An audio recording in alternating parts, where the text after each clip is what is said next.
Imagine an invincible army, famed for conquering entire nations, being brought to ruin, not by external enemies, but by its own ranks. Conspiracies, betrayals, and mutinies nearly toppled the Roman Empire, and it all began from within.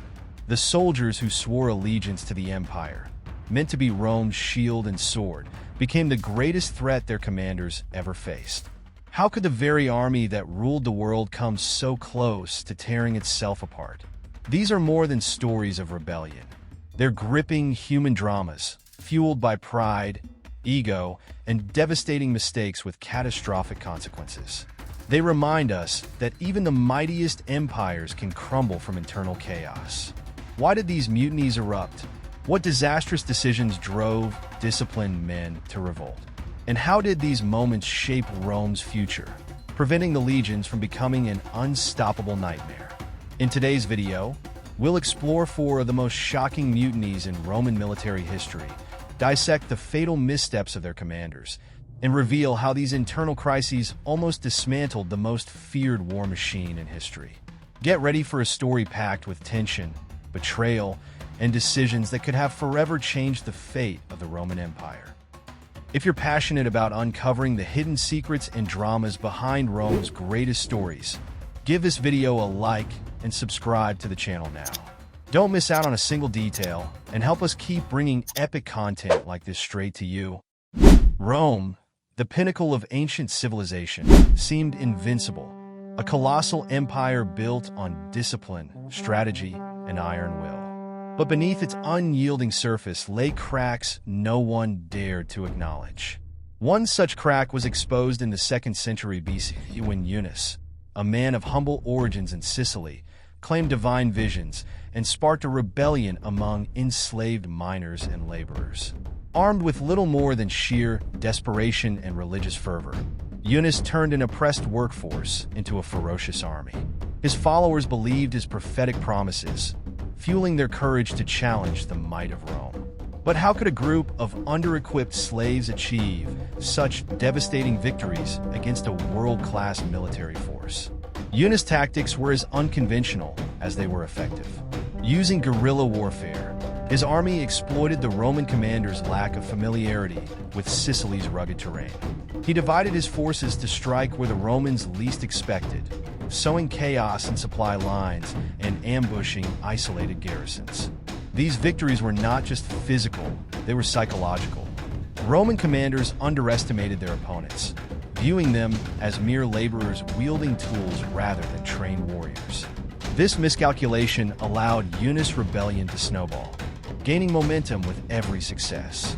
The rebellion was a stark reminder of Rome's vulnerabilities, especially in its provinces.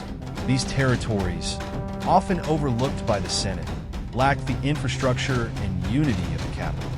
For years, Rome treated its provinces as resources to be exploited rather than integral parts of the empire. Eunice's uprising exposed these weaknesses, leaving the Senate scrambling to respond. Yet, as the rebellion stretched on, internal debates in Rome delayed decisive action, further emboldening the insurgents. Could this negligence have been the Republic's Achilles heel? The Senate's eventual response came too late to prevent devastation. Even as Rome crushed Eunice's forces, the rebellion set a dangerous precedent.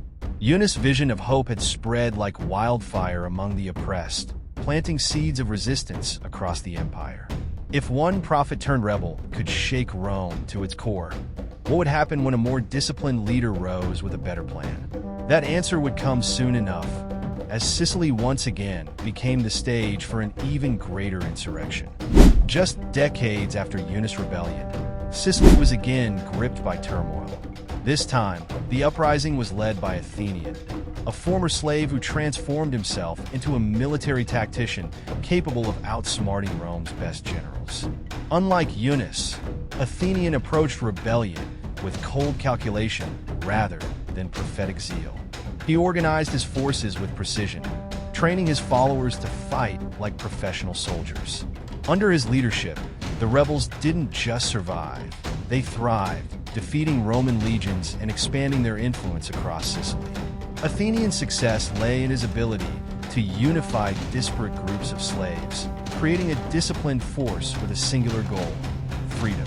He carefully selected his battles, avoiding unnecessary risks and leveraging the mistakes of Roman commanders. These missteps, often rooted in arrogance, proved costly. Rome's generals assumed that enslaved fighters would crumble under pressure, only to face armies that matched them in both strategy and determination. With each Roman defeat, Athenians' forces grew bolder, capturing key cities and even minting their own coins, a striking symbol of their defiance. But Athenians' rebellion was not without its challenges. Internal divisions threatened to unravel the movement as different factions pursued conflicting agendas. Meanwhile, Rome, having learned from its earlier mistakes, began deploying more experienced commanders with better-equipped legions. The balance of power shifted as the rebels faced not only external threats, but also the weight of their own ambitions. Still, Athenian remained a beacon of hope for the oppressed, his victories inspiring slaves throughout the empire to dream of freedom. Even as Rome finally quelled Athenians' uprising, the scars it left were undeniable. The rebellion forced Rome to confront the dangers of its exploitative system, but the solutions were temporary at best. Slavery remained the empire's backbone, and the specter of insurrection lingered. As Athenian story faded into history, another name began to rise, one that would forever define the fight for freedom in ancient Rome. But how could a gladiator, a man bred for blood sport, challenge the very heart of the empire? In the midst of Rome's growing unrest, one name emerged as a symbol of defiance: Spartacus. Unlike the enslaved miners or agricultural workers who had led earlier revolts, Spartacus was a trained gladiator, skilled in combat and familiar with the Roman way of war. His rebellion, which erupted in 73 BC, began not with a grand plan, but a desperate escape. Alongside a small group of gladiators, Spartacus broke free from the confines of a training school in Capua. What started as a bid for survival quickly spiraled into one of the most infamous uprisings in Roman history. Spartacus' leadership was marked by an uncanny ability to inspire loyalty and discipline among his followers. The escaped gladiators, soon joined by thousands of other slaves, formed a formidable force that outmaneuvered Roman legions time and again. Spartacus understood that his army could not win through brute strength alone. Instead, he used Rome's own tactics against it: strategic retreats, ambushes, and exploiting the terrain to gain the upper hand. These methods humiliated Roman commanders, including seasoned veterans, and sent shockwaves through the Senate. Yet Spartacus faced a crucial dilemma. Some of his followers urged him to march on Rome itself, believing they could overthrow the Republic. Spartacus, however, remained cautious. His ultimate goal was freedom, not conquest. He sought to lead his people out of Italy, away from the reach of Roman power. But internal divisions and the lure of vengeance against their oppressors caused fractures within his ranks. This disunity, combined with the increasing pressure from Rome's relentless pursuit, would prove fatal to the rebellion. When the final confrontation came, Spartacus and his army were cornered by Marcus Crassus, one of Rome's wealthiest and most ambitious figures. Despite their valiant efforts, the rebels were defeated, their dreams of freedom crushed on the battlefield. Spartacus' death marked the end of the rebellion, but his legacy endured. His uprising forced Rome to re-evaluate its reliance on enslaved labor and the military tactics used to suppress dissent. But even as Spartacus became a legend, his story raised a haunting question.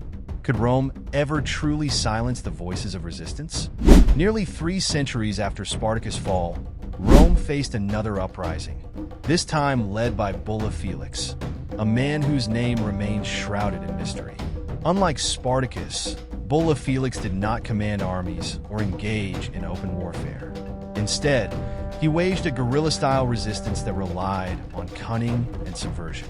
Operating in the early 3rd century CE, Felix orchestrated a network of bandits who targeted the Roman elite, kidnapping senators and redistributing wealth to the oppressed. His actions earned him comparisons to a Robin Hood figure, though his ultimate motives remain unclear. Bulla Felix's rebellion exposed the growing fragility of the Roman Empire in its later years. By this time, Rome was no longer the invincible force it had once been. Corruption, economic instability, and constant invasions had left the empire vulnerable. Felix exploited these weaknesses, evading capture for years and humiliating Rome's authorities. His ability to outsmart the imperial forces made him a folk hero among the lower classes, while his boldness terrified the ruling elite. Despite his success, Felix's rebellion revealed deeper cracks in the empire's foundation. His defiance was a symptom of a larger problem: Rome's inability to maintain control over its vast and diverse territories. As local unrest grew and the empire's resources stretched thin, Felix's actions became a symbol of resistance against an increasingly oppressive system. His story marked the beginning of the end for Rome, a prelude to the collapse that would soon follow. When Felix was finally captured and executed, Rome celebrated his downfall. But his rebellion left an unsettling question.